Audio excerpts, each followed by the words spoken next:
ए जी use me I am totally confuse में कातना ले पढ़ल बारू। चौथा तक ओकरा बाद काहे न गइलू? गर्मी के छुट्टी हो गई। आ ओकरा बाद फिर बारिश आ गई। आ ओकरा बाद जाड़ा के छुट्टी हो गई। फिर ओकरा बाद फिर फगुन आ गई। आ फिर ओकरा बाद रे इतना छुट्टी मरनी नु कि पढ़े के आदतें छूट गई।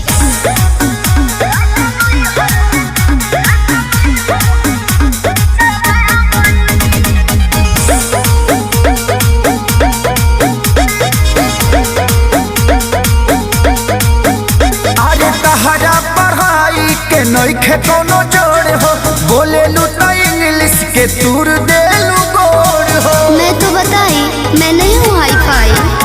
अरे तहरा पढ़ाई के नइखे कोनो जोड़ हो, बोलेलू त इंग्लिश के तूर देलू गोड़